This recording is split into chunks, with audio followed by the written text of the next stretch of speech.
Hello friends, welcome to Manasvi exam solutions. Friends, आज जो topic हम डिस्कस करने वाले हैं वो है प्ले वे मेथड। इसको हिंदी में खेल विधि कहा जाता है।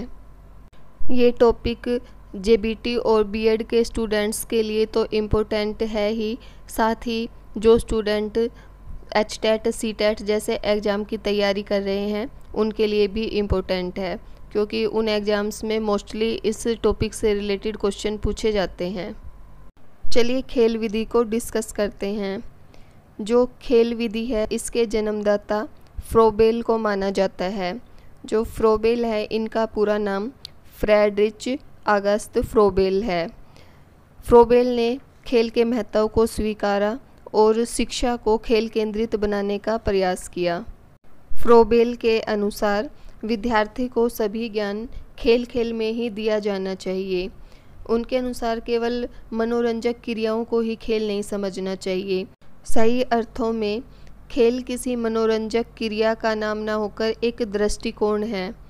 कोई भी काम जिसको कि बोझ ना समझा जाए, जिसमें शुरू से लेकर अंत तक करने में रुचि बनी रहे, उसको खेल कहा जा सकता है। आधुनिक युग में हेनरी कोल्डवेल कुक पहला व्यक्ति था जिसने बालक को शिक्षा देने के लिए इस प्रणाली का समर्थन किया। कोल्डवेल के अनुसार बालक कार्य को पूर्ण हृदय से तभी करता है जब वह खेल में होता है, अतः उसमें प्रत्येक कार्य के लिए खेल विधि को अपनाना अनिवार्य है। खेल के द्वारा किए जाने वाले कार्य से बालक की शारीरिक, मानसिक, सामाजिक और आध्यात्मिक शक्तियाँ क्रियाशील होती हैं। उसके कार्य और विचार में सामंजस्य स्थापित होता है और वो प्रगति के पथ पर अग्रसर होता है। इस प्रकार कोल्डवेल ने शिक्षण की एक नई विधि आरंभ की, जिसको कि खेल प्रणाली कहा जाता है या खेल विधि कहा जाता है। हेनरी कोल्डवेल कुक ने कुछ ऐसे खेल बनाए जिनकी सहायता से बच्चे हंसते खेलते गणित का ज्ञान प्राप्त कर सके। खेल के आधार पर बहुत सी गणितीय खेलों और क्रियाओं का आविष्कार किया गया है।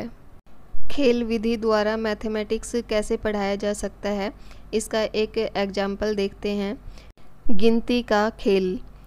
इस खेल के द्वारा बच्चों को काउंटिंग सिखाई जा सकती है।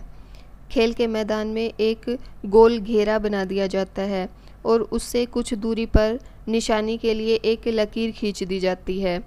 इस लकीर पर खड़े होकर बालकों को एक रबड़ का रिंग गोल घेरे में फेंकना होता है। घेरे के अंदर जो बालक जितनी बार रिंग पहुंचाता है, अध्यापक उसकी गिनती करके ब्लैक बोर्ड पर उस छात्र के नाम के आगे लिखता है। जो बालक गोल घेरे में सबसे अधिक बार रिंग पहुंचाता है वो ही विजयी घोषित कर दिया जाता है। तो इस प्रकार विद्यार्थी खेल खेल में ही गिनती सीख जाते हैं।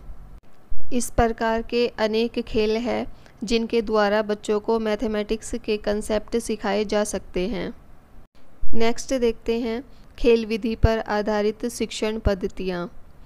ये इम्पोर्टेंट है, इसमें से मोस्टली एचटेट सीटेट में क्वेश्चन पूछे जाते हैं। फर्स्ट है किंडरगार्टन पद्धति। इस पद्धति का प्रतिपादन फ्रोबेल द्वारा किया गया है और इस पद्धति में स्टूडेंट्स को खेल गीतों और उपहारों द्वारा शिक्षा दी जाती है। बच्चों को क्लासरूम में पोएम्स सुनाई जाती है। नेक्स्ट है मोंटेसरी पद्धति।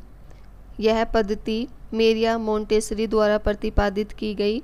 इस पद्धति में बालक विभिन्न प्रकार के उपकरणों से खेलकर अक्षरों, अंकगणित, रेखागणित आदि का ज्ञान प्राप्त करता है। नेक्स्ट है ह्यूरिस्टिक पद्धति। इस पद्धति का प्रतिपादन आर्मस्ट्रॉन्ग ने किया। इस पद्धति में बच्चे यंत्रों और पुस्तकों की सहायता से स्वयं ज्ञान प्राप्त करते हैं। टीचर उनकी ज्ञान प्राप्त करने में हेल्प करते हैं। नेक्स्ट है डाल्टन पद्धति। इस पद्धति का प्रतिपादन मिस हेलेन ने किया था और इस पद्धति के अनुसार कार्य करते समय बच्चों के ऊपर टाइम टेबल, क्लासरूम के नियम या एग्ज़ाम्स का कोई प्रेशर नहीं होता है। बच्चों पर किसी प्रकार का कोई प्रतिबंध नहीं लगाया जाता है। एचटेट सीटेट जैसे एग्ज़ाम में क्वेश्चन पूछे जाते हैं कि किंडरगार्टन पद्धति का आविष्कार किसने किया था। किस विधि में खेल गीतों द्वारा शिक्षा दी जाती है? किस विधि में उपकरणों द्वारा खेलकर बच्चे ज्ञान प्राप्त करते हैं? ये एक इम्पोर्टेंट टॉपिक है, इसमें से कई बार एग्जाम में क्वेश्चन पूछे जा चुके हैं। नेक्स्ट देखते हैं merits of play way method. खेल विधि के कौन कौन से गुण हैं? इसमें फर्स्ट है मनोवैज्ञानिक विधि, साइकोलॉजिकल मेथड। ये एक मनोवैज्ञानिक विधि है। बच्चों की खेलने में रुचि स्वाभाविक रूप से होती है, वो कोई भी खेल इंटरेस्ट से खेलता है, इसलिए इस विधि से स्टूडेंट्स को पढ़ाते हैं तो बच्चों को जो पढ़ाई है वो बोझ नहीं लगती, वो पढ़ाई को भी एक प्रकार का खेल समझने लगते हैं। नेक्स्ट है सर्वांगीण विकास। इस विधि के द्वारा स्टूडेंट्स का ओवरऑल डेवलपमेंट होता है।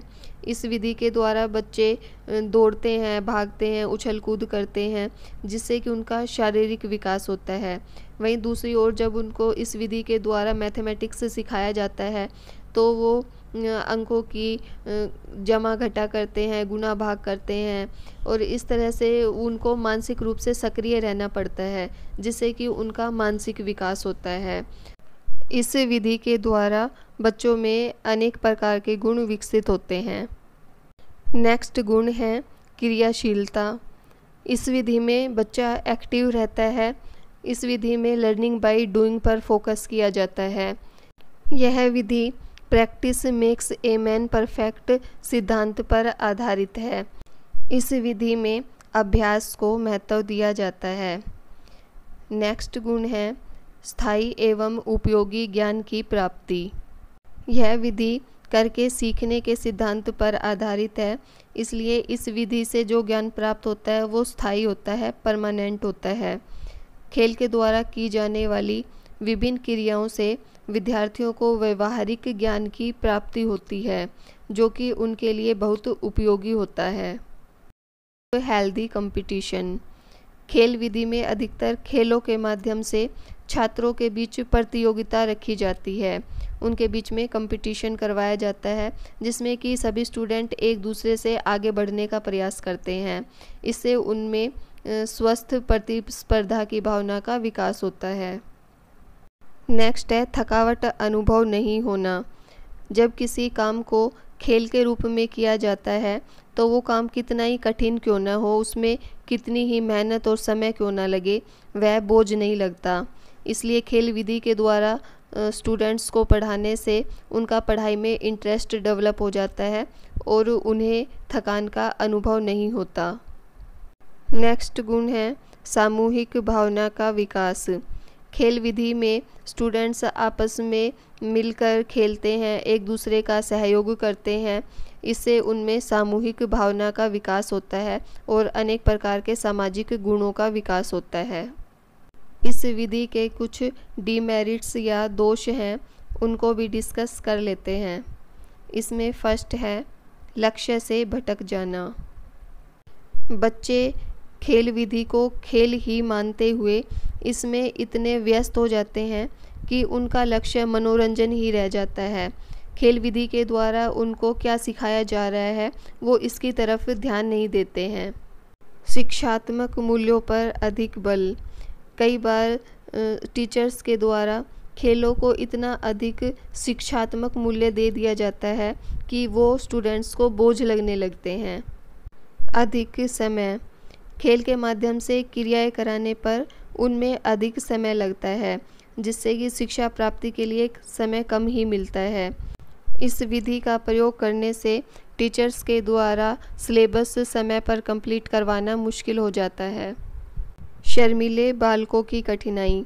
कई बच्चे इतने शर्मीले होते हैं कि वो खेल में भाग लेने से झिझकते हैं, वो खेल में अपना सहयोग नहीं दे पाते हैं, जिससे कि उनका पढ़ाई में पिछड़ जाने का डर रहता है। इस विधि में स्टूडेंट्स के बीच में कंपटीशन करवाया जाता है, जिसमें कि कुछ स्टूडेंट्स किसी भी कीमत पर जीतने की सोचते हैं, जिससे कि वो कई बार अनुचित साधनों का प्रयोग भी करने लगते हैं, जिससे उनका नैतिक पतन होने की संभावना बनी रहती है। इस विधि का एनालिसिस करने के बाद हम कह सकते हैं कि यदि खेल विधि का अच्छी प्रकार सोच समझकर उपयोग किया जाए तो यह विधि छोटी कक्षाओं के लिए अत्यंत उपयोगी सिद्ध हो सकती है। इस वीडियो में हमने खेल विधि को डिस्कस किया। आई होप ये वीडियो आपके लिए हेल्पफुल होगी। आपको वीडियो कैसी लगी कमेंट बॉक्स में कमेंट करके ज़रूर बताइए। यदि वीडियो हेल्पफुल लगी हो तो इसे लाइक कीजिए, शेयर कीजिए and for more educational videos मेरे चैनल को सब्सक्राइब कीजिए और साथ में जो बेल है उसे भी प्रेस कीजिए ताकि आगे आने वाली वीडियो का नोटिफिकेशन भी आपको मिलता रहे। Thanks for watching my video.